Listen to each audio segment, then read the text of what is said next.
So now we're going to talk about the bathtub. I don't know what the lighting is.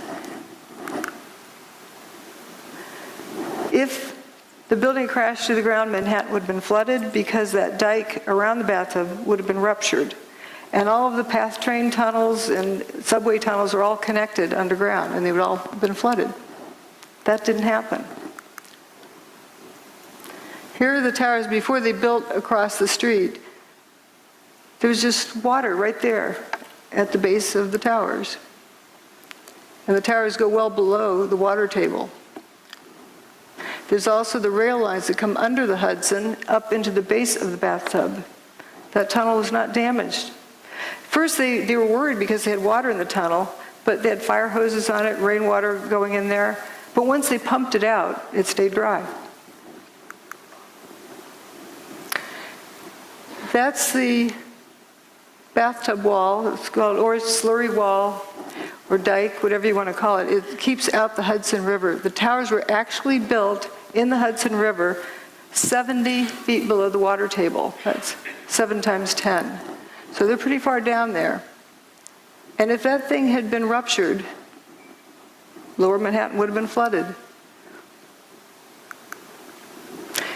And here's the Hudson River, and as they're constructing it, you can see way deep down in there is the base, down there in bedrock.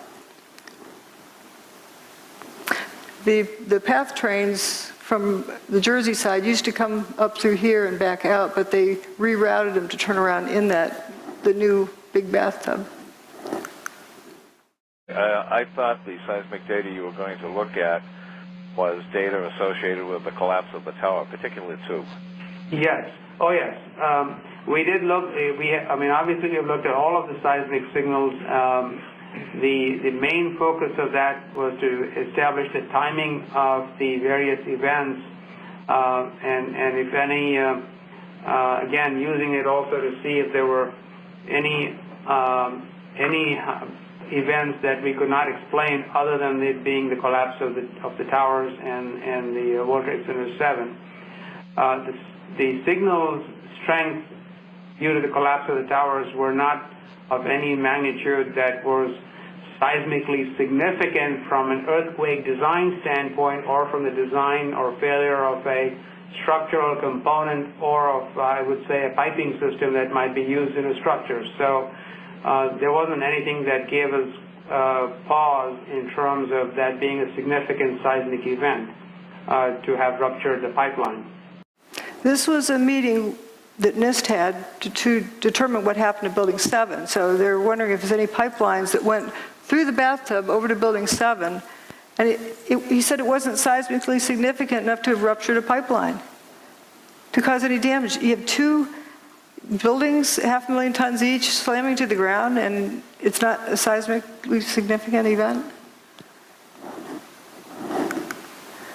And the bathtub's fine at the end of the day. Tower 1's base is right here, down the bedrock. There's the old parking garage, after they cleaned it out. And if the buildings had slammed to the ground, the seismic signal would have shown it. Didn't happen. Michael Ober said, I don't remember the sound of the building hitting the ground. Somebody told me it was measured on the Richter scale. I don't know how true that is. If the building's hitting the ground that hard, why do I not remember the sound of it?